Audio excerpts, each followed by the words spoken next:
আচ্ছা নমস্কাৰ আজি আমি উপস্থিত হৈছো আপোনাৰ ডিফো যেটো ডিফো বুলি আপোনালোকে যিমতে গম পাইছে কাৰ্বি আংলং অটোনমাস কাউন্সিলৰ যেটো আমাৰ ফিটেড পাৰ্সন আৰু তেখেত আমাৰ মৰম লগা লাংফেৰ যেটো এমএসি তথা আমাৰ কাৰ্বি আংলং অটোনমাস কাউন্সিলৰ যেটো হ্যান্ডলুম টেক্সটাইল আৰু ফিচাৰী ডিপাৰ্টমেন্ট তেখেতৰ ইএম হয় তেখেতৰ পৰা কিছু আমি অৱগত কৰিবলৈ আমি চেষ্টা কৰিম হওক তেখেত আছে আমাৰ কাৰ্বি আংলং অটোনমাস কাউন্সিলৰ যেটো ইএম মধুৰাম লেখে স্যাৰ তেখেতৰ পৰা আমি কিছু অৱগত কৰিব আমি কিছু চেষ্টা কৰিম আহক স্যাৰ আজি আমাৰ নিউজ 24 অসম দৰ্শকক আপোনাক ইতিমধ্যে আমাৰ নিউজ 24 অসম দৰ্শকক ইতিমধ্যে আপোনাক চাই থাকে তো আজি আপুনি ইতিমধ্যে আমাৰ যেটো কাৰ্বি আংলঙত ইতিমধ্যে আমাৰ কংগ্ৰেছৰ যেটো আপোনাৰ অসম প্ৰদেশৰ যেটো কংগ্ৰেছৰ প্ৰেসিডেন্ট ইতিমধ্যে আহিছে তেখেতক কি অৱগত কৰিব বিচাৰে আপুনি তো মই যোৱাকালিয়ে প্ৰেছ মিটৰ যোগেদি এইখিনি কথা মই ৰাখিলো বা জনালো ৰাইজক যাতে মিছ প্ৰপাগেণ্ডা হৈছে প্লাছ কি ক'ব অপপ্ৰচাৰ চলাই আছে গতিকে মই সেইটো কথালৈ যোৱাকালিও মই প্ৰেছ মিডিয়াসকলক এইখিনি কথা মই অৱগত কৰিলো কথাটো বিশেষ একো নাই বস্তু তেনেকুৱা হৈছে 5 তাৰিখে তাত মোৰ এটা সভা আছিলে নামঘৰত সভা তাত মানে সভাপতি সভা আছিলে নামঘৰত এমএসি ডেভেলপমেন্ট ফান্ড জৰিয়তে 10 লাখ টকা আঁচনি তাত ধাৰ্য কৰা হৈছিল নামঘৰ এইটো কি ক'ব উন্নয়নৰ ক্ষেত্ৰত তাত গোটেইখিনি কামবিলাক সম্পূৰ্ণ হোৱাৰ পিছত উদ্বোধনী সভা আয়োজন কৰিলে কমিটিসকলে নিমন্ত্ৰণ কৰি 5 তাৰিখে দিল্লী 3টা বজাত সভাপতি সভা আয়োজন কৰিলে তেতিয়া আয়োজন কৰাৰ পিছত সভা উদ্বোধনী হোৱাৰ পিছত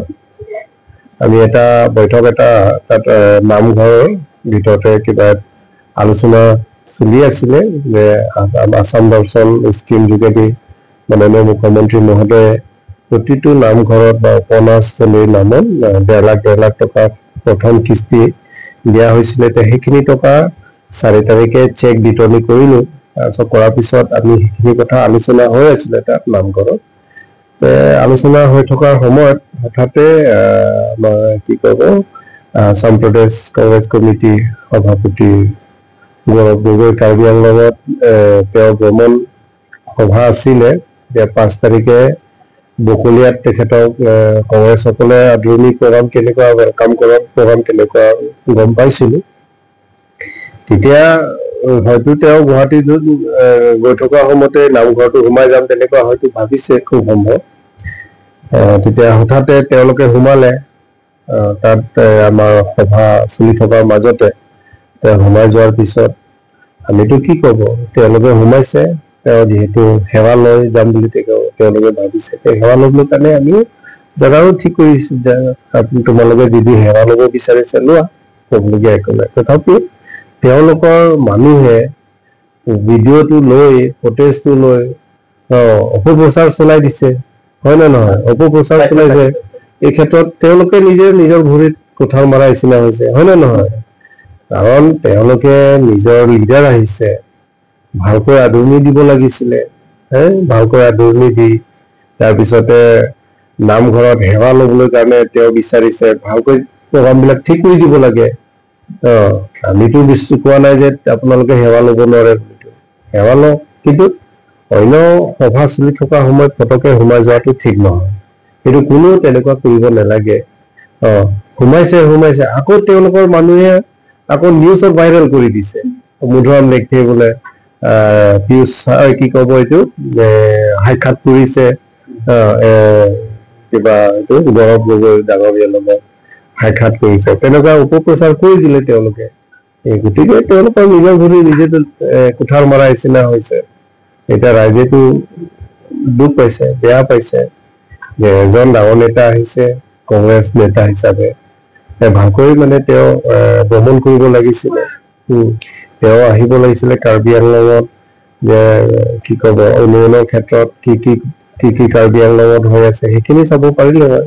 কিন্তু সেইখিনি নোচোৱাকৈ উল্টা পুল্টা কাম কৰিব গতিকে ৰাইজে বহুত বেয়া পাইছে সেইখিনি ক্ষেত্ৰলৈ মোৰ ফালৰ পৰা ক'বলগীয়া নাই আৰু ইমান ডাঙৰ কথাও নহয়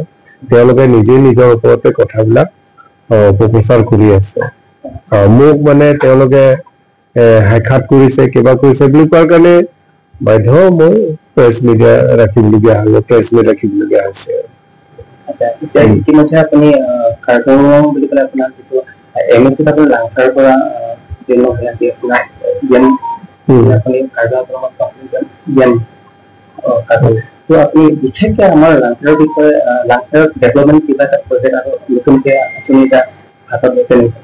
হয় কাৰ্বি আংলং অটোনমাছ কাউন্সিল মাননীয় CM ছাৰ ডক্টৰ তুলিৰাম ৰহাল ডাঙৰীয়াৰ নেতৃত্বত তেওঁ কাৰ্বি আংলং 26টা সমষ্টিত গোটেই সমান্তৰাল হিচাপে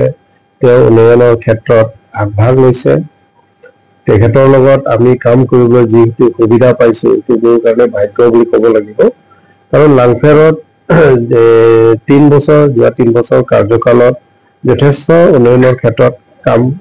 কাজ কৰিবলৈ সক্ষম হৈছে এটা ক'ব লাগিব হায়াৰ ছেকেণ্ডাৰী স্কুল বিল্ডিং বিলাক ইতিমধ্যে বকুলা হায়াৰ ছেকেণ্ডাৰী স্কুল এইটো তেওঁ চেংচন কৰায় প্ৰায় 9 কোটি ওচৰ আছে সেইখিনি প্ৰায় সম্পূৰ্ণ হ'ব আৰু বেছি সময় নালাগে প্ৰায় 5-6 মাহৰ ভিতৰতে এইখিনি সম্পূৰ্ণ হৈ যাব তাৰপিছতে ৰাজাপথাৰ তাতো ডাঙৰ এটা বিল্ডিং সেইটোও হৈ যাব এই অক্টোবৰ নৱেম্বৰ মাহতে উদ্বোধনী সভা হ'ব তাৰপিছত আকৌ এতিয়া নতুন এটা স্কিম যোৱা পৰহি দিনা CM ছাৰে আকৌ আমাক অনুদান দিলে লাংখা ৰাইজৰ কাৰণে তাত এটা ডাঙৰ হোষ্টেল প্ৰায় 4 কোটি ওচৰ আছে এইখিনি আৰু তেওঁ দিলে আজি কালি ভিতৰতে টেণ্ডাৰ হোৱা কথা আছিলে তাৰপিছত আকৌ ফংলপেট হায়াৰ ছেকেণ্ডাৰী স্কুল তাতো এটা বিল্ডিং পাব তাতো G+1 গতিকে তেনেধৰণে বহুত আছে বকুলা হাইৱে যিটো এক্সিষ্টিং ৰোড ইটো যোৱা 4 লাইন বাইপাছ হৈ যোৱাৰ পিছত বকুলা ৰাস্তা বহুত বেয়া আছিলে